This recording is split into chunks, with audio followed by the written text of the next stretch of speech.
Hello everyone. So I was going to do the Zwift Unlocked long ride tonight, depending on how the legs were. And legs aren't feeling too good. I don't really want to put them through a particularly long ride. So I thought I'd try out one of the other long routes and new routes. And given that Tiny Races this weekend is going to be on some of the new routes, I picked the longer of those, which is Toefield Tornado, which is very similar to the Isendorf Express route, except that it has 3 loops of the Grand Plaza added on at the top of it, which you can see is the kind of little oval at the top of the little map on screen now at the moment.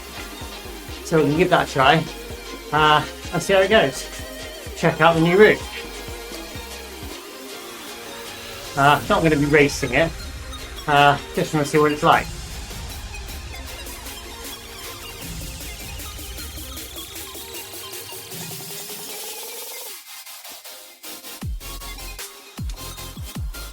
Okay, so here we go.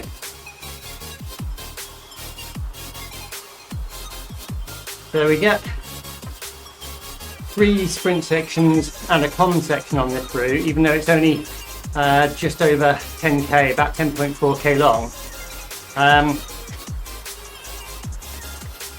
So we do the, I think it's called the central sprint.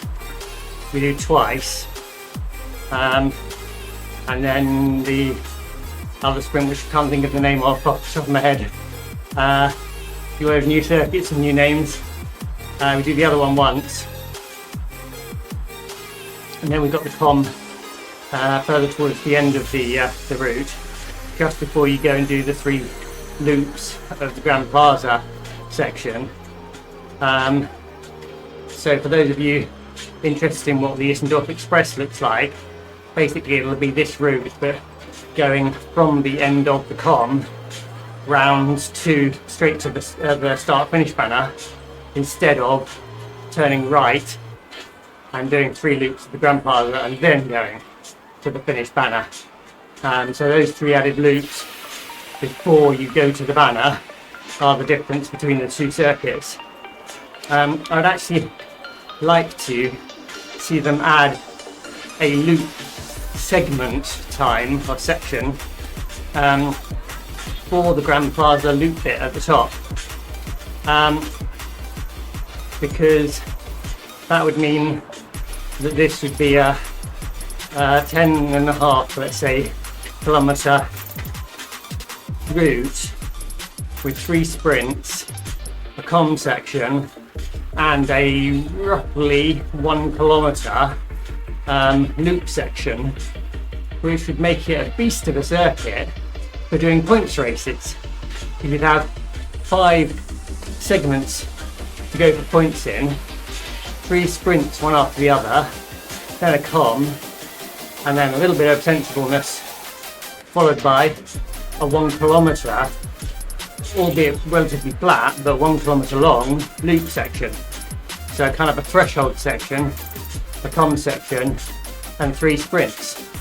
And you start doing multiple laps on this route, and you start to get a decent number of efforts.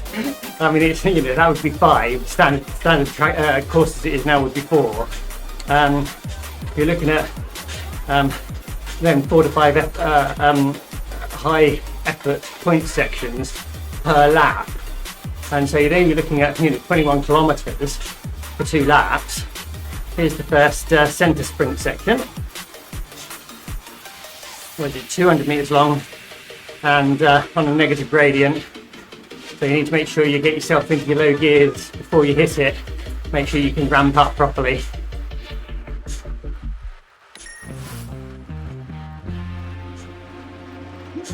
But yeah, with I say 2 laps would still only be 21 kilometres long, and you'd have 3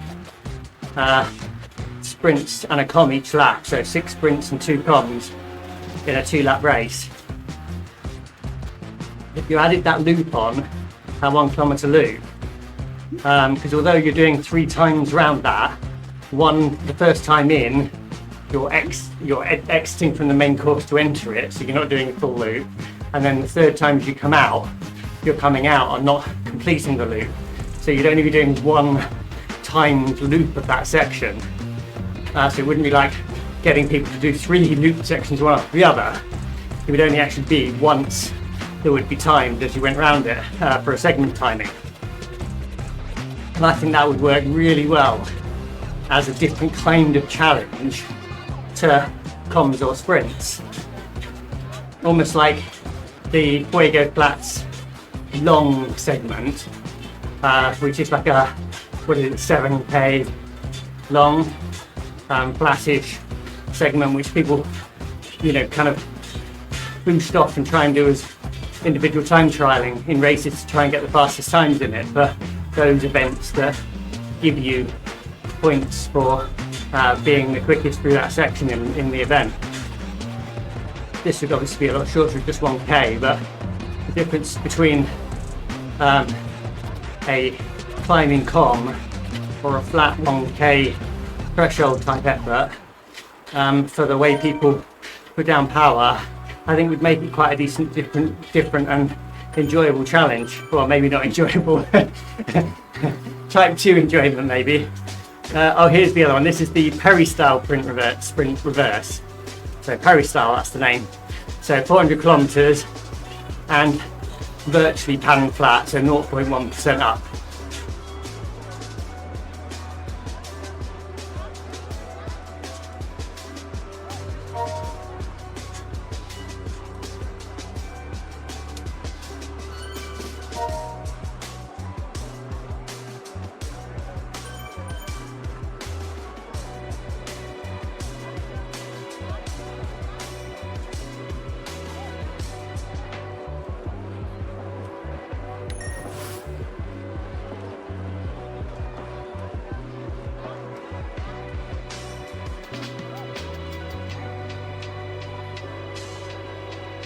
This next one will be the centre sprint again, but we go round the back of the course and back up to it, and we do that by going down and then back up, a bit of a rolling section. So there is actually a reasonable amount of uphill to get back up to that sprint again, because we've been coming downhill since we started, continuing on downhill from the first sprint to the second, and then a little bit, although very little bit, after that second sprint. So we've got to get back up to where that first sprint is when we go around the back end of the course. So we were at 9 meters climbed before we started going back up. So we'll see how many meters back upwards this takes us. Get my warm-up top off.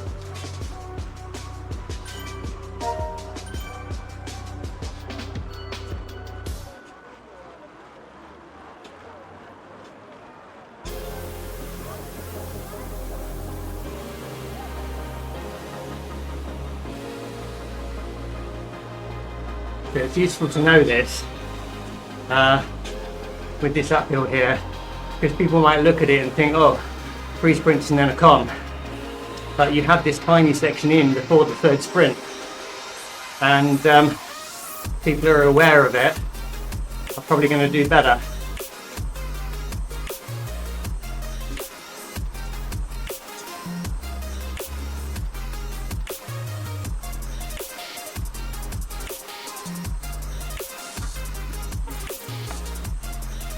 Now on Saturday, when we're doing tiny races, this course will be the fourth race that we do, and by far the longest. So by the time people get to this part of the course, they're going to be pretty knackered, having already done 3 short crit length races. So if they don't know this section is here, or if they think this is the com, and then the com comes up afterwards, it could be quite a shock for them.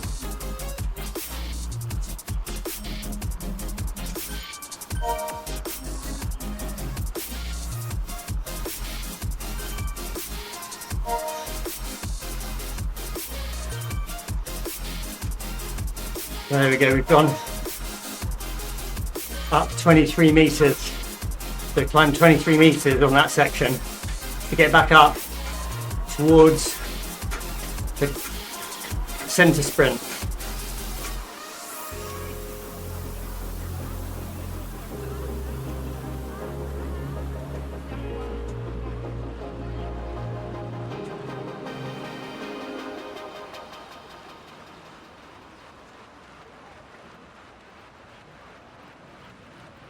High five.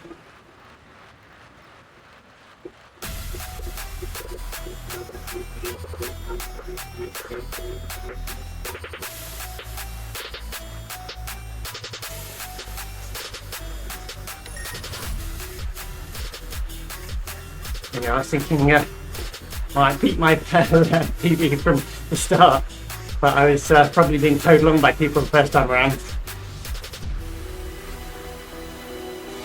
So now we head downhill again, and then we get the comm. So we'll see how many meters we climb on that comm compared to the non-comm section just to get back up to the sprint.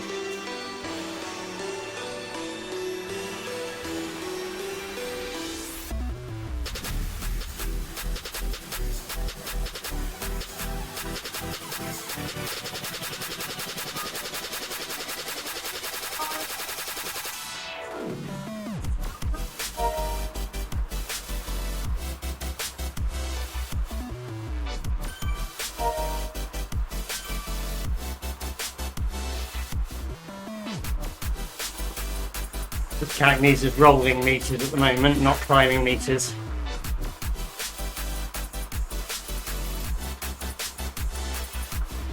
Okay, here comes the actual climbish section.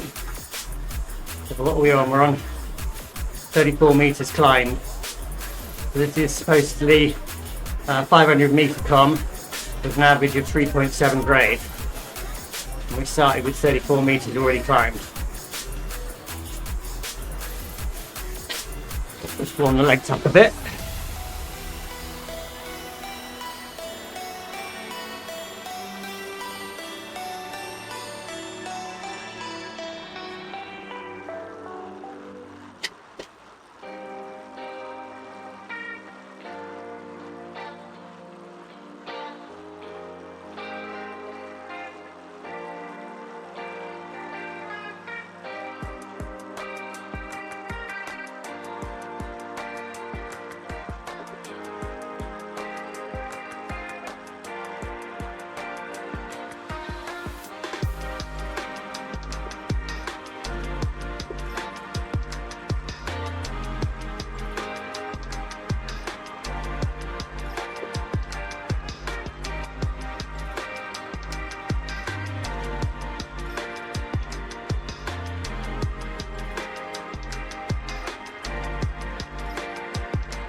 So that was basically 20 meters of climbing, maybe 21 by the time you get back onto the flat here, and the non-comm climbing section back up to the sprint was 29 meters. There's more climbing between sprints 2 and 3 than there is on the comm sector. And here we go, turning off for the Grand Plaza loop. Otherwise, for Eastendorf Express, you just got carried on left to the start-finish banner there. But instead, we go down around this plaza 3 times. That got me warmed up a bit.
Okay, so that was the first not quite full loop.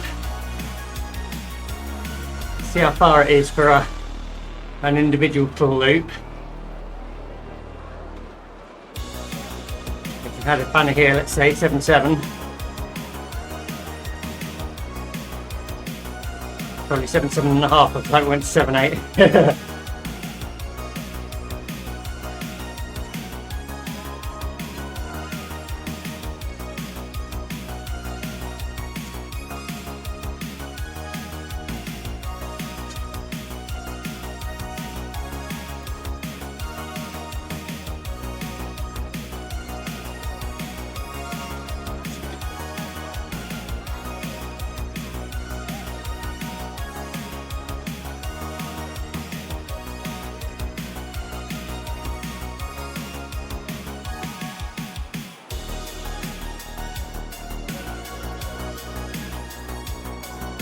I think that turn up there goes back towards the main New York Manhattan section.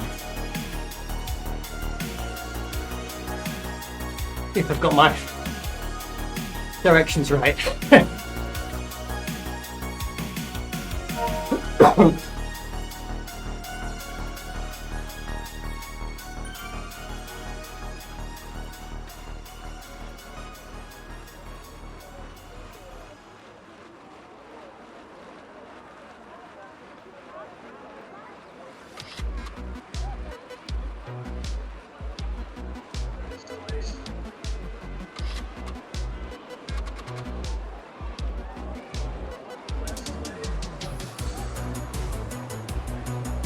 So we're talking almost exactly a kilometre around here for a full loop. So it would make a great little loop segment.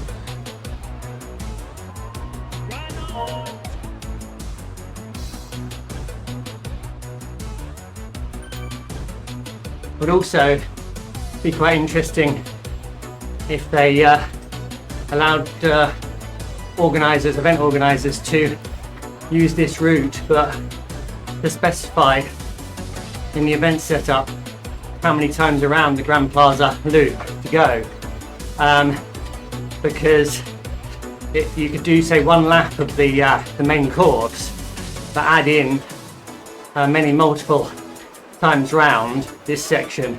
So even if they'd allowed it to be in multiples of 3, because the existing process is to go around 3 times, and they allowed 3, 6, 9, 12, whatever, you'd be adding about 3 kilometers a time.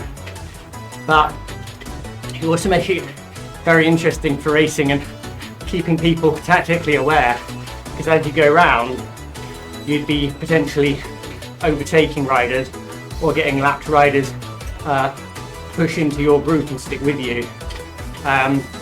So it would make it a lot harder for people to simply sit and know who's at the front. You could get like velodrome type situations where a rider goes off unnoticed and gets a lap on the field and is effectively a kilometre ahead of a lot of riders who don't realise. Maybe some right at the front would realise, but a lot of people wouldn't necessarily. So here we come back out of there after doing 3 loops, and we would have just come round here for the Istendorf Express to carry on the last 500 metres or so to the start finish banner. So the Istendorf Express is the same as this, but without those 3 times rounds the Plaza loop, and doing this exact same finish up to the start finish banner.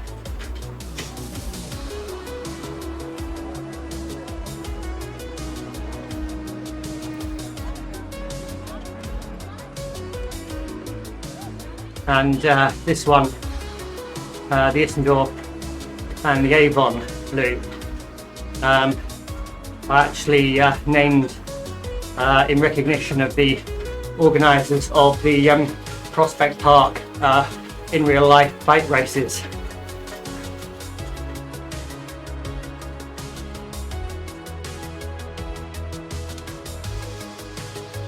And there you have it. That's one lap of Toefield Tornado. Hope that's useful knowledge for you if you've not yet ridden the track, and a lot of people won't have yet. And so particularly for those of you who are doing tiny races, coming into Saturday, I think that's going to be useful information about the climb section to climb up to the sprint and the actual comm itself. And then from the top of the comm there, we basically were completely flat all around the loops and round to the start finish. So you get about 9 or 10 meters of rolling road climbing, so no actual climbing, until you hit the first couple of sprints. Then you have about 29 meters of climbing before you get to the third sprint, and then about 24 meters of climbing up the comm. So it's those two sections that are going to be pretty much all of the noticeable climbing in every lap around this route. Hope you enjoyed it. If you got any comments or anything, stick a like on the video, stick a comment in. If you want to see more, I'll be trying to fit in a load more of the new races, so follow the channel and they'll be popping up soon. In the meantime, as ever, don't forget, bring a towel and don't panic.